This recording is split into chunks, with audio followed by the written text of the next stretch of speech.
Ekspresi Rozi tampak mual. Bahkan ia langsung menutup mulutnya seakan hendak mengeluarkan isi perut. Alah, bohong. Kalau ceritamu itu nyata, aku ikhlas memberikan perjakaku, ucap Denny sambil membanting map plastik di depanku. Assalamualaikum warahmatullahi wabarakatuh. Kembali lagi dengan channel Suara Kala. Sebelum masuk ke ceritanya, tekan dulu tombol like, juga subscribe, dan nyalakan juga lonceng notifikasinya agar tidak ketinggalan cerita-cerita lainnya. Dan yang mau langsung membaca kisah ini bisa masuk ke akun Twitter @netrasandikala. Tanpa berlama-lama, mari kita mulai ceritanya. Dan kamu tahu apa yang terjadi? Ucapku dengan nada lirih. Sengaja agar ada efek drama dari ceritaku kali ini. Rozi menggeleng. Raut wajahnya tampak begitu penasaran, membuatku tersenyum puas. Setelah si suami menggantung istrinya, dia segera mengambil pisau, memotong lidah perempuan itu, dan mengecapnya sampai darah yang keluar tidak tersisa sama sekali, ucapku. Ekspresi Rozi tampak mual. Bahkan ia langsung menutup mulutnya seakan hendak mengeluarkan isi perut. Alah, bohong. Kalau ceritamu itu nyata, aku ikhlas memberikan perjakaku, ucap Denny sambil membanting map plastik di depanku. Ke siapa memangnya? Tanyaku menarik berkas itu. Ya kamulah, ucap Denny. Aku memutar mata jengah, memilih membaca berkas di depanku. Menanggapi bocah gendeng ini hanya membuat tensi darah naik. Apa ini? Tanyaku bingung. Undangan nikah. Baca dong. Jelas itu surat tugas. Lusa berangkat ya, kata Denny. Loh. Ya tidak bisa gitu loh. Kok mendadak? Ucapku tak terima. Ya resiko jadi arsitek itu. Harus mau pergi ke lokasi wahai nona beruk, kata Denny. Wah, Pak Narto ini memang minta dibotakin. Masa wanita cantik nan jelita ini harus pergi sama gunting kuku? Tukasku tak terima. Denny hendak membalas perkataanku, namun ia langsung diam menatap ke arah belakang. Jadi siapa yang mau dibotakin? Perlahan kutolehkan kepala. Pak, itu ucapku gagap. Denny dan Rosi hanya tertawa cekikikan. Sial, pasti setelah ini pekerjaanku bakal ditambah sama manusia botak itu. Pak Narto menggelengkan kepala, lalu memintaku untuk masuk ke dalam ruangannya. Mampus, kena omel kan? Ucap Denny saat mendapati raut wajahku yang tampak kusut. Gak jadi cuti, malah dikirim ke pedalaman, empatku. Ya udah sih, kalau gagal nikah itu mending buat kerja, iya kan sih? Ucap Denny. Aku memberungut. Sial benar hidupku. Sudah menjalin hubungan bertahun-tahun, siap dipinang, malah si brengsek mantan tunanganku itu ketahuan selingkuh. Denny bergerak, merangkul pundakku yang langsung kutepis. Sudah, anggap saja ini liburan. Toh cuma 2 minggu. Desa ini ada di lereng gunung loh, kata Denny. Siapa lagi yang berangkat? Tanyaku. Sari, ucap Denny. Si janda pirang. Ya Tuhan, kenapa hidupku sesial ini? Ucapku memelas. Begitulah nasib kalau kerja di konsultan bangunan. Jadwal yang tak terduga kadang membuatku harus menepis hasrat untuk menyenangkan diri sendiri. Belum lagi nanti kalau harus pergi ke tempat antah berantah bersama dua orang gila. Pasrah, aku hanya bisa menyiapkan segala keperluan untuk pekerjaanku nanti. Beberapa hari berselang, aku dan kedua rekan kerjaku sudah berdiri di terminal, tempat tujuan kami. Ih, panas banget sih. Bisa rusak ini kulitku, ucap Sari centil. Aku menoleh jijik. Pakai mantol, Sar, kata Denny tampak jengah sambil mengedarkan pandangannya. Makin panas dong. Ini gimana sih orang yang jemput? Bener kan ini terminal yang dituju? Kata Sari. Benar, mungkin Pak Narlan belum datang, ucap Denny. Aduh, emangnya kalian gak ngasih kabar toh? Tanya Sari bawel. Ku kepalkan tangan, menoleh ke arah wanita itu. Berisik terus aku tinju nih, ancamku sambil menunjukkan kepalan tanganku ke wajahnya. Sari tampak memandangku waspada. Wanita stres, ucap Sari langsung melenggang pergi. Hampir 2 jam kami menunggu kedatangan Pak Narlan. Hingga pada pukul 4 sore, tampak seorang laki-laki tua datang tergopoh menuju ke arah kami. Pak Denny, tanya pria tua itu. Pak Narlan, aduh Pak, kok lama toh jemputnya? Tanya Denny lelah. Maaf Mas, tadi mobil macet di jalan, ucap Pak Narlan. Aku dan Denny mengangguk sopan, namun Sari yang sudah tampak jengkel malah mengumpat. Pantas desanya tidak maju, warganya saja tidak bisa disiplin, ucapnya tanpa berpikir. Mendengar itu raut wajah Pak Narlan sedikit berubah. Tampak pria itu tersinggung dengan ucapan Sari. Ya sudah Pak, kita berangkat sekarang. Maaf ya Pak, mulut Sari memang seperti itu, tanyaku. Setelahnya kami segera masuk ke dalam mobil. Awalnya aku mengira desa yang bakal kami kunjungi berada di pinggiran kota. Namun semua bayanganku lenyap manakala mobil yang kami tumpangi mulai masuk ke jalanan berbatu. Benar Pak, ini jalannya, tanyaku penasaran. Benar Mbak, cuma ini akses menuju desa, ucap Pak Narlan. Pantas saja kami harus menunggu lama. Berat kalau kendaraan macet di tempat seperti ini. Lihat saja, kanan kiri hanya berupa pohon tinggi. Mataku terus menyisir sekitaran. Wilayah ini benar-benar sunyi. Bahkan aku tak melihat seorang pun berpapasan dengan kami. Wah, kalau suasananya seperti ini, bisa jadi nanti malah ketemu banyak hal ganjil. Otakku langsung membayangkan banyak kejadian horor, dari ketemu sosok pocong sampai kuntilanak yang menggantung di barisan pohon. Pesan saya sudah disampaikan Pak Kades, tanya Denny membuyarkan lamunanku. Sudah Pak, untuk tempat tinggal sudah disiapkan, kata Pak Narlan. Kami semua hanya mengangguk, tak bisa lagi berpendapat lebih. Sudah barang pasti tidak akan ada penginapan di tempat terpencil seperti ini. Aku tak tahu berapa lama tertidur hingga aku rasakan ada seseorang yang membangunkanku. Bangun, sudah sampai, bangunin Sari juga, ucap Denny yang langsung melangkah pergi. Aku gemetaran, seingatku aku bermimpi mengerikan. Aku berdiri tepat di atas tebing. Banyak kerumunan warga seperti melakukan sebuah ritual. Lalu satu wanita berjalan dan langsung melompat dari atas tebing. Dalam mimpiku, aku hanya bisa berteriak meminta tolong, namun tak ada satupun warga yang membantu. Menghela nafas, segera aku bangunkan Sari. Namun berulang kali kupanggil, wanita itu masih saja tertidur dengan pulas.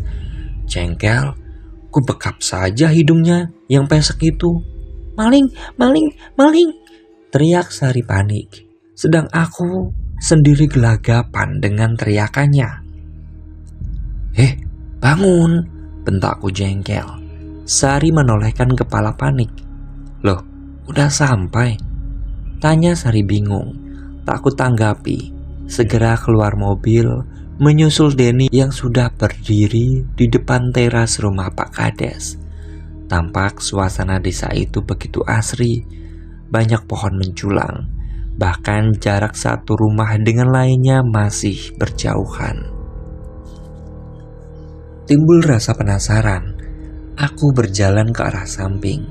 Kulihat dari kejauhan terdapat bukit kecil yang menjulang. Bukan hanya sekedar untuk menikmati suasana, tetapi aku juga mesti memikirkan pekerjaanku nantinya. Jelas, kami dikirim ke sini untuk membuat perencanaan agar desa ini tak terlalu terisolasi.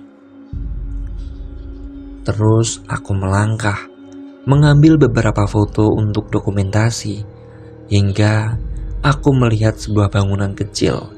Bagiku bangunan itu begitu unik, dengan model rumah kayu semi permanen, bertingkat seperti rumah panggung. Terus saja kuputari rumah itu, mengambil sudut-sudut yang pas untuk bisa kubidik dengan bagus. Namun saat aku tiba di bagian belakang, seketika tubuhku mematung saat mendapati ada hal ganjil yang tak pernah kulihat sebelumnya. Kembali kutaruh kamera di depan mata, mencoba membidik agar lebih jelas terlihat. Namun kuturunkan kembali kamera itu. Jantungku mulai terpacu saat mendapati seekor ular dipaku di depan pintu. "Mau apa, Mbak?" Aku tersentak kaget, langsung menoleh ke belakang. Kini di hadapanku terlihat seorang perempuan muda dengan rambut panjang yang dikuncir mirip sanggul. Ia menggunakan kebaya lusuh serta bertelanjang kaki. Maaf, saya Mila. Saya..." "Abaikan apa yang kamu lihat. Jangan sampai jadi malapetaka," ucapnya langsung melangkah pergi. Aku termenung, terus melihat ke arah wanita itu yang berjalan santai menembus semak belukar. "Mila, kamu ngapain?" panggil Denny dari kejauhan. Aku menggeleng, menoleh kembali ke arah wanita itu. Namun sosoknya sudah hilang entah kemana. Ngapain kamu? Sudah mau maghrib ini?" tanya Denny penasaran. "Ini ambil dokumentasi, elah ribet banget sih," ucapku sambil mengangkat kamera. "Loh, di makam?" tanya Denny penasaran. "Makam?" ucapku bingung. Denny pun langsung menunjuk ke arah batu nisan yang berada tepat di bawah bangunan. Seketika mataku melotot, tak menyadari kalau bangunan itu adalah sebuah makam. Segera aku taruh kamera di depan mataku, membidik ke arah pintu bangunan kecil itu. Namun betapa terkejutnya aku saat menyadari kalau ular itu sudah tidak ada di tempatnya. Buru-buru aku berbalik, menyusul Denny untuk masuk ke dalam rumah Pak Kades. "Oh, bangunan itu cungkup leluhur desa," ucap Pak Kades. "Cungkup? Makam maksudnya?" tanya Sari penasaran. Meski dia centil, namun untuk urusan mengidentifikasi bangunan, dia jagonya. Benar, ada beberapa cungkup di desa ini. Biasanya tersebar di sudut-sudut desa, ucap Pak Kades. "Di makam harus ada sesajen ya, Pak?" tanyaku penasaran. "Iya, Mbak, namanya juga desa.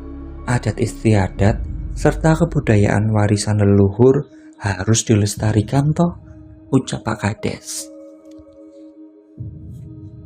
Aku mengangguk, tak menanggapi lebih. Jika hal semacam itu masih dipakai untuk adat, aku memakluminya. "Oh iya, sebelumnya malam ini jangan keluar rumah dulu ya. Besok setelah dilakukan acara adat untuk kalian, baru boleh keliling desa, ucap Pak Kades. Upacara apa, Pak? Tanya Denny bingung. Untuk menghilangkan energi negatif dari luar, agar desa ini tetap aman dari malapetaka, ucap Pak Kades. Kami bertiga saling menatap kebingungan. Sekian banyak tempat terpencil yang pernah kukunjungi, tak pernah kami mendapatkan syarat seperti itu.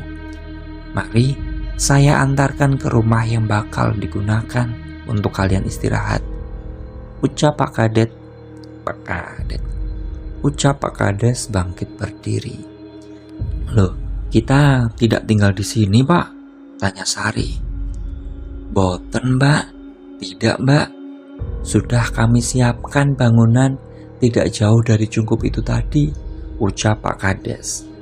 Setelahnya kami pun segera pergi ke rumah itu. Namun saat melihat bangunannya, perasaanku seketika menjadi tak nyaman. Berbeda dengan rumah Pak Kades, rumah ini jauh lebih mirip sarang hantu yang baru saja dibersihkan. Belum lagi saat Sari menanyakan keberadaan kamar mandi yang ternyata berada di luar bangunan dekat dengan sumur tua. Kalau seperti ini, bukan cuma Sari saja yang bakal tantrum, aku pun juga bisa uring-uringan setiap waktu. Nanti kalau butuh sesuatu, bisa langsung tanya ke saya.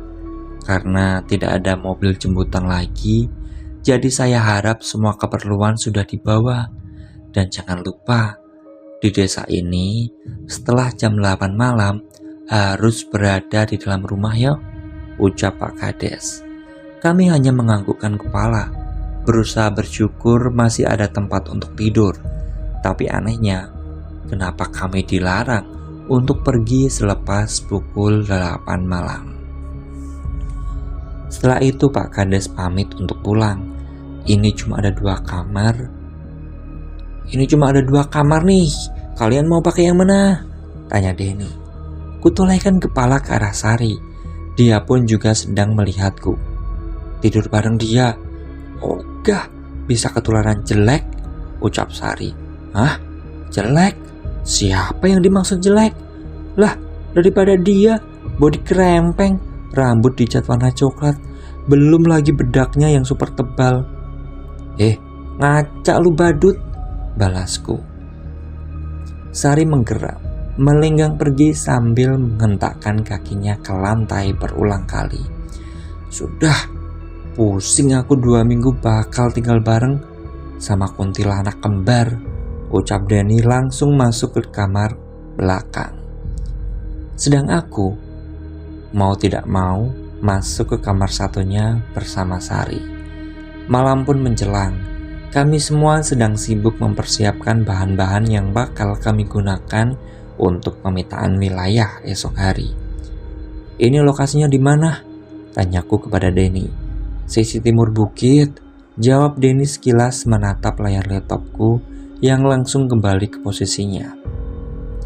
Sar, bantuin sinilah, keluh Denny saat mendapati Sari bersantai sambil memainkan gawainya. Males jam kerja udah kelar dari tadi. Sebel gak ada sinyal, ucap Sari tanpa mengalihkan pandangannya. Aku menggeram kesal. Ingin sekali kulumat badut itu. Memangnya yang lelah hanya dia. Pak Narto, kenapa menerima pegawai seperti ini toh? Ayolah Sar, biar cepat kelar, bentakku. Sari tetap menolak mentah-mentah. Justru ia berjalan masuk ke dalam kamar. Sundal, awas aja besok, gak bakal kubantuin kerjaannya, batinku.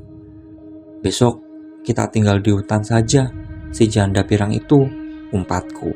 Sedang Denny hanya terkekeh saat melihat ekspresi wajahku. Jam demi jam berlalu.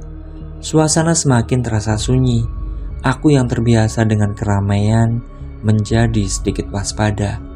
Kulihat Denny sudah tertidur pulas di atas tikar. sedang aku masih fokus dengan layar laptop di depanku.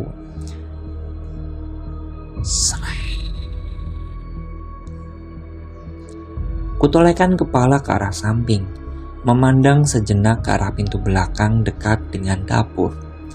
Namun, setelah beberapa lama, tidak terjadi apapun. Kupikir ada semacam hewan yang sedang berusaha untuk masuk ke dalam rumah. Kembali kutatap layar laptop. Belum sempat jariku terangkat, suara itu kembali hadir. Namun kali ini muncul dari arah atas rumah. Aku begitu penasaran. Ada sedikit ketakutan yang muncul saat teringat dengan cerita-cerita seram yang selama ini kubaca. Denny, panggilku lirih. Namun laki-laki itu bergeming. Ia malah membalikkan badan memunggungiku. Srek. Spontan kepalaku kembali menoleh ke arah dapur. Suara itu hadir di sana. Perlahan aku bangkit, berniat untuk mengeceknya.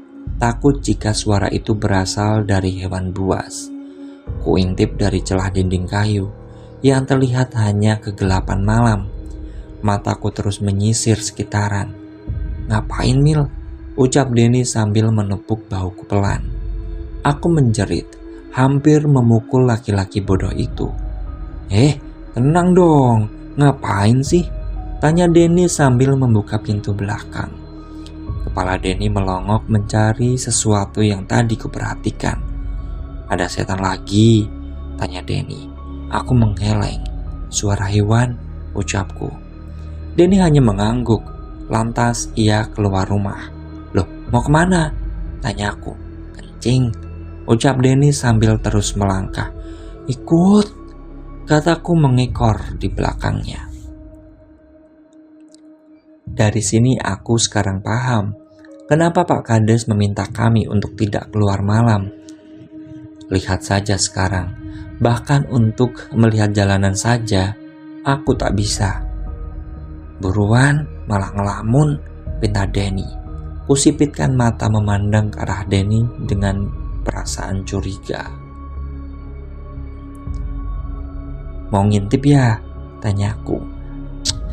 Cepat buruan, berisik banget, ucap Denny tak sabar. Nyengir, bergegas aku masuk ke dalam bilik. Den, tungguin, jangan pergi lo, kataku. Tidak ada sahutan dari pria itu. Den, teriakku sekali lagi. Iya, ucap Denny Parau. Aku mengerang lega. Segera aku selesaikan hajatku dan bergegas membuka pintu. Namun saat aku melihat keluar, sepi. Tak ada siapapun di sana. Brengsek si Denny, umpatku jengkel. Dengan langkah cepat aku bergegas masuk ke dalam rumah. Anehnya, kudapati Denny sudah meringkuk di atas tikar. Dan kok ditinggal toh? Ucapku jengkel. Denny bergeming, yang terdengar hanya suara dengkuran halus dari mulutnya. Sial, malah pura-pura tidur, ucapku. Segera aku goyangkan badannya. Den, gak usah pura-pura tidur deh, kataku. Denny mengerjap, langsung bangun dari pembaringan. Ngapain sih? Ucapnya tak kalah jengkel. Kamu yang ngapain, malah ditinggal sendirian, ujarku. Ngomong apa sih? Ditinggal kemana? Orang dari tadi juga tidur, jawabnya. Ya ampun Den, ngelindur. Tadi di kamar mandi, kataku. Ah, ngelindur itu kamu. Yang lindur itu kamu. Aku dari tadi tidur loh. Hah? Tidur? Kutelisik wajahnya, mencari kebohongan di sana. Namun rasanya pria ini tak berbohong. Lihat saja, di pipinya masih membekas garis-garis tikar. Serius kamu? Ucapku sangsi. Yalah, kamu yang lindur. Udahlah, aku mau tidur lagi, kata Denny beranjak dan masuk ke kamar tidurnya. Aku melongo, memikirkan kejadian barusan. Kalau tadi bukan Denny, lantas siapa yang menemaniku pergi ke kamar mandi?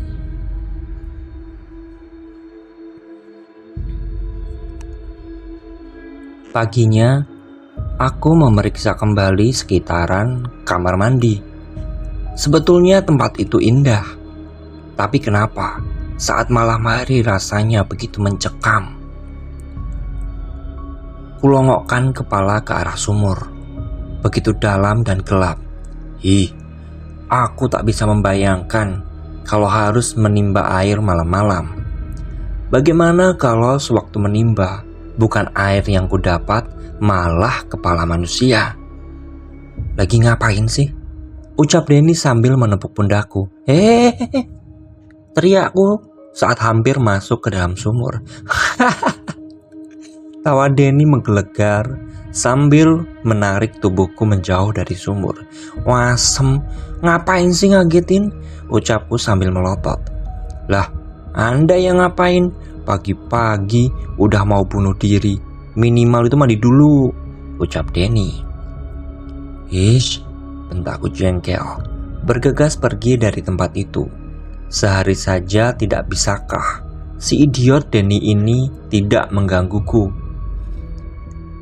Mau kemana? Kita dipanggil Pak Kades loh, ucap Denny. Ngapain?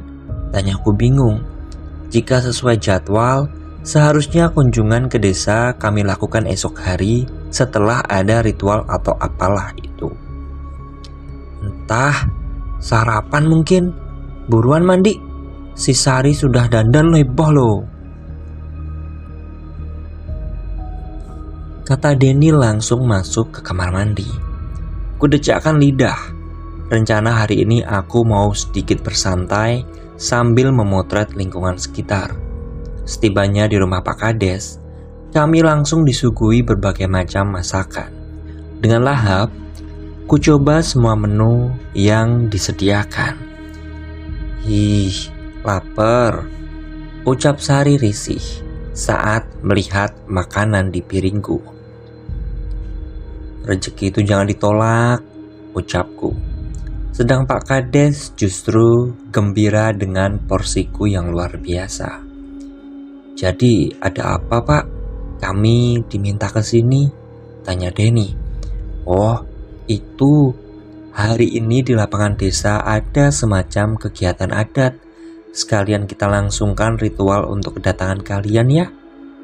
Kalian juga bisa melihat acara itu untuk menambah data yang perlu digunakan, kata Pak Kades. Ritual adat? Tanya Denny penasaran.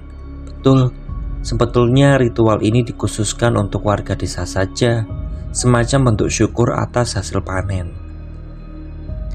Namun, karena saya rasa ini penting untuk kedepannya, pengecualian untuk kalian bertiga, ucap Pak Kades. Aku sedikit takjub dengan pola pemikiran orang ini. Awalnya aku kira dia hanya warga desa biasa. Nyatanya, setelah ku cari tahu, beliau merupakan lulusan dari universitas terkenal. Jam berapa, Pak? Kami sebetulnya harus melihat lingkungan sekitar untuk data awal, tanya Denny. Setelah ini, kita ke lapangan desa yuk. Jadi nanti sore kalian bisa mengambil data sesuai rencana. Tapi ada satu pantangan. Apapun yang kalian lihat, tolong jangan ganggu upacara adat kami. Paham? Tanya Pak Kades. Aku mengerutkan dahi. Meski pria itu tersenyum, namun jelas ada nada intimidasi di sana. Denny pun tampak bingung dengan ucapan Pak Kades. Namun ia hanya mengangguk mengiyakan saja. Setelah acara makan selesai, kami segera digiring menuju ke lapangan desa. Dan sialnya, aku berpikir untuk mencapai tempat itu hanya perlu berjalan kaki. Namun nyatanya kami harus sedikit mendaki ke arah bukit kecil yang kulihat kemarin sore. Mampus, ucapku girang saat melihat Sari kepayahan berjalan. Siapa suruh dia menggunakan high heel? Manusia eden. Capek Sar, mending minta tali. Nanti biar kita seret itu dari atas, ucapku girang. Matamu, emang aku sapi? bentaknya judes. Ya mirip sih, kurang gede aja. Coba pakein anting di hidung pesekmu itu, pasti makin mirip, tukasku. Tampak Denny dan Pak Kades mendengus menahan geli, namun mereka tak menyahut sama sekali. 15 menit berselang, akhirnya kami sampai di atas bukit. Aku pun mengerang lega. Kulihat pemandangan begitu elok dari atas sini, namun seketika memori kecil keluar dari benakku saat melihat ke arah ujung bukit. Bagaimana bisa aku memimpikan tempat ini? Bukankah ini bukit dalam mimpiku semalam? Sari menyenggol tubuhku pelan. Ia memintaku untuk melihat ke sisi lainnya. Kini kudapati ternyata sudah ada puluhan warga di sana. Uniknya, mereka hanya mengenakan kain hitam yang mirip dipakai oleh Pak Kades, dan hanya kami saja yang mengenakan pakaian biasa. Pak Kades, sudah ditunggu, ucap seorang pemuda tegap. Ingat loh ya, apapun yang kalian lihat, jangan mengganggu ritual adat kami, tanya, kata Pak Kades lalu melangkah pergi. Kucermati segala sisi. Aku memperhatikan orang-orang ini berdiri melingkar di sebuah bangunan mirip dengan cungkup di bawah sana. Ada pula sesajen dan kepala kerbau yang ditaruh di atas batu besar. Kupikir ini bukan hanya acara adat, aku yakin pasti bakal ada ritual semacamnya. Apa itu, Mil? Tanya Sari mulai tak nyaman. Naga, matamu itu ndak lihat toh? Kepala kerbau itu, tukasku sarkas. Sari memandangku benci. Lalu ia berjalan ke arah Denny dan mengapit lengannya. Ih, memuakkan. Saya Agus, sudah siap. Mari saya antar, ucap laki-laki yang tak kukenali.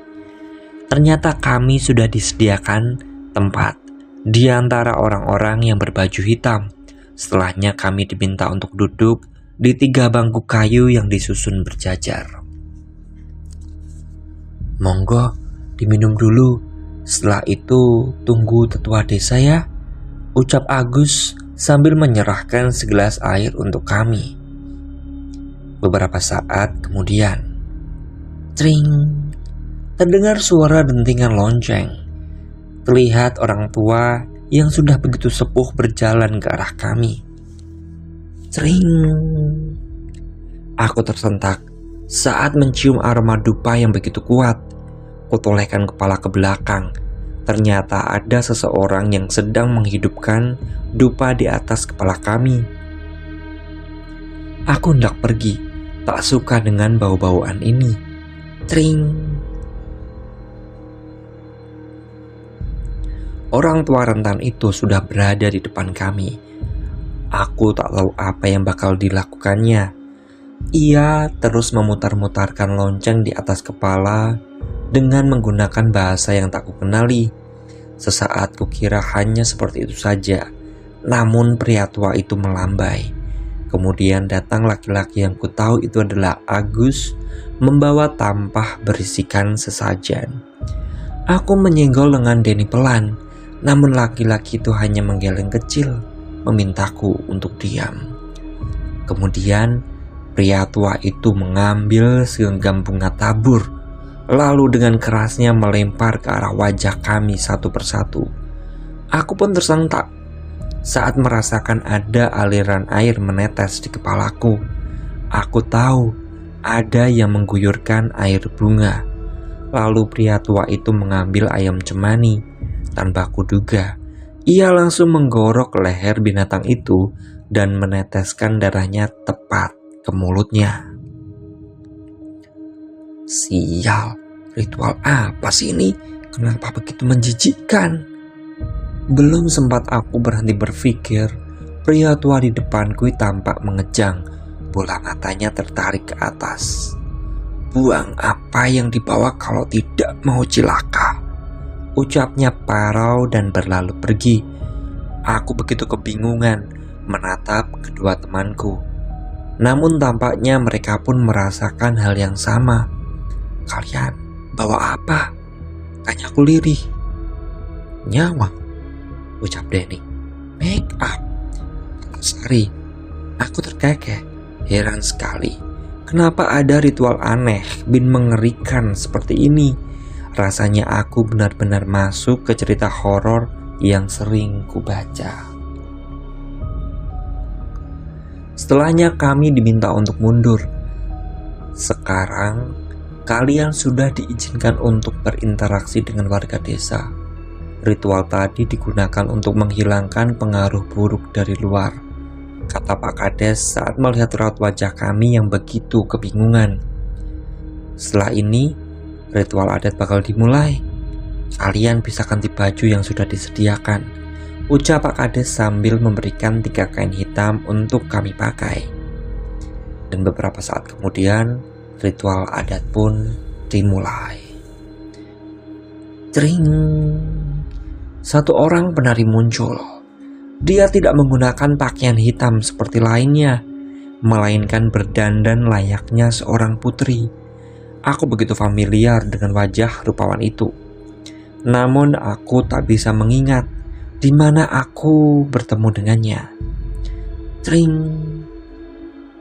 Satu lonceng kembali bergema. Kali ini beberapa orang muncul dari arah bangunan gubuk dari sisi lainnya. Kurasakan semerbak bau dupa semakin menyengat.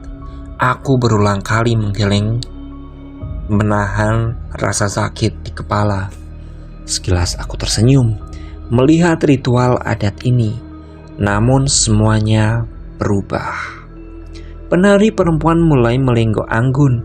Ia menari dikelilingi beberapa pria di sekitarnya. Namun anehnya, tak ada satupun warga yang bersorak. Semua diam memperhatikan. Aku menolehkan kepala ke arah Denny. Ia pun juga demikian, menatap lurus ke arah para penari dengan tatapan kosong. "Den," ucapku. Tak ada sautan. Ia terus menatap kosong ke depan. Sari." Begitupun juga Sari. Wanita itu tampak memandang lurus ke arah depan dengan tatapan kosong. Aku kembali menoleh ke arah para penari. Kini mereka semua sedang menatap ke arahku. Namun bukan wajah cantik dan tampan, melainkan sekumpulan manusia buruk rupa. Wajah mereka benar-benar hancur. Lalu terjadi satu pergerakan. Penari wanita itu mulai melihatku, tersenyum dan langsung berlari ke arah pinggiran tebing dan langsung melompat. Aku menjerit tanpa mengeluarkan kata-kata. Denny!" panggilku sambil menggoyangkan lengannya. Tampak para penari pria mulai berjalan ke arahku. Tatapan mereka sungguh bengis, seolah menginginkanku hidup-hidup. Aku menarik tangan Denny dan Sari, mencoba membawa pergi mereka. Namun tetap saja, keduanya masih diam mematung. Salah satu penari sudah sampai di depan kami. Ia cukup lama memandangku, seolah aku makhluk yang menarik perhatiannya. Hingga dengan cepat, laki-laki itu menarik Denny dengan menjambak rambutnya. Aku terkejut, spontan meraih tangan Denny agar tak dibawa pergi. Namun tenaga penari itu begitu besar, bahkan aku tak menyangka ada orang yang memiliki kekuatan sekuat itu. "Tolong!" teriakku putus asa. Kenapa mereka hanya melihat dengan tatapan kosong seperti itu? "Den, sadar!" teriakku. Tetap saja laki-laki itu tak merespon apapun. Aku benar-benar bingung apa yang sebenarnya terjadi sampai Denny bisa menjadi seperti itu. Seketika aku teringat dengan ritual yang barusan kami lakukan. Ya, pasti mereka sengaja membuat kami seperti ini. Aku bergerak maju, berusaha untuk menyelamatkan Denny dari makhluk aneh itu. Akan tetapi, baru saja aku melangkah masuk ke tengah lapangan, seketika ada yang menarikku kembali. Aku menolehkan kepala, takut salah satu penari pria itu memegangi tanganku. "Mau apa?" tanya perempuan yang kutemui kemarin di junggu bawah. "Lepas tanganku." Di sisi lainnya tampak Denny ditarik paksa oleh beberapa orang. Aku mulai ketakutan, sementara tangan wanita itu terus memegangiku dengan erat. "Yen urip lungo saiki. Kalau mau hidup, pergi sekarang," ucapnya parau. Tepat saat aku melihat Denny ditelentangkan di atas batu, dan kejadiannya terasa begitu cepat. Cerat. Aku menjerit tanpa suara saat melihat kepala Denny terlepas dari tubuhnya. Lalu salah satu penari bergerak menuju ke tempatku. Hingga saat jarak kami tinggal beberapa meter, dia melemparkan kepala Denny ke arahku. Aku begitu syok. Bahkan saat Sari diseret ke tengah lapangan, aku hanya bisa terduduk lemas. Cerat. Kepala Sari terlepas dari tubuhnya. Namun kali ini mereka tak melemparkan ke arahku, melainkan membawa kepala Sari masuk ke dalam gubuk. Tubuhku begitu lemas, kepalaku begitu berat. Aku benar-benar bingung apa yang sebenarnya terjadi, hingga semua menjadi gelap. Sementara itu, astaga, kok bisa kesurupan toh? Padahal tidak ikut goyang loh. Terdengar suara Sari. Aku tak langsung membuka mata, takut kalau saat ini aku sudah berada di akhirat. "Goyang mbahmu, ini gimana? Pak Kades, ini gimana loh?" Terdengar suara Denny sedikit panik. "Nanti juga sadar mas, ditunggu. Orang kesurupan memang gitu efeknya," ucap Pak Kades diikuti suara langkah kaki menjauh. "Hah? Kesurupan? Siapa yang kesurupan? Apa aku kasih nafas buatan aja?" ucap Denny. "Kasih Den, kasih. Nanti kalau mati kita juga yang repot," jawab Sari. Buru-buru aku membuka mata saat merasakan ada yang bergerak mendekat ke arahku. Lalu kudorong dengan keras tubuh Denny agar menjauh. Aku begitu panik, yakin kalau saat ini sudah berada di akhirat. Tidak mungkin kalau itu adalah Denny. Jelas sekali aku melihat kepalanya dipenggal oleh orang-orang itu. "Tolong, setan!" teriakku panik. Tampak raut wajah Denny begitu kaget. Ia langsung memundurkan tubuhnya ke belakang. "Pak, tolong pak, ada setan pak!" teriakku dengan kencang. Plak! Sari menamparku dengan tenaga ekstra. Sepertinya ia punya dendam kesumat terhadapku. "Aduh!" teriakku kesakitan.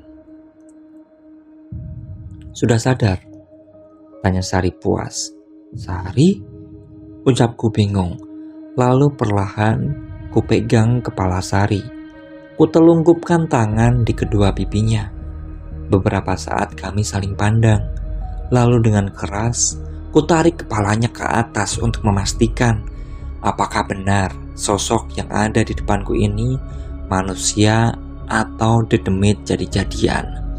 Sari menjerit sejadinya, membuatku melompat menjauhi wanita itu. Mil, sadar, dia Sari, ucap Denny panik. Aku memandang sekitar dengan cepat. Tampak sepertinya aku sudah dibawa masuk ke dalam gubuk. "Mil, tenang. Tarik nafas perlahan, hembuskan. Tenang," kata Denny seolah aku mau melahirkan anak. Plak! Pintu terbuka. Sosok laki-laki tua masuk bersama Pak Kades. "Sudah bangun?" tanya orang itu parau. Aku mengerjap kebingungan. Apa yang sebenarnya terjadi? Kenapa Denny dan Sari masih baik-baik saja? Kamu kesurupan tadi, jelas orang tua itu. Maksudnya? Tanyaku heran. Sudah, tidak perlu cemas. Beruntung leluhur ada yang datang untuk menyelamatkan kamu. Kalau tidak, sukmamu sudah terjebak di tempat itu, ucap pria tua itu. Aku melongo. Kesurupan. Jadi tadi aku kesurupan. Terus semua kejadian itu kenapa terasa begitu nyata? Kalian boleh pulang. Ingat, di sini itu ada aturan adat. Simbah pesan, jangan keluar di malam hari dan jangan mendekati Cungkup lagi, terutama kamu. Paham? Tanya pria itu. Denny mengangguk, sedang Sari tampak bingung dengan penjelasan sesepuh desa. Akhirnya setelah Pak Kades dan Mbah Kasbun pergi, Denny menceritakan semua yang terjadi kepadaku.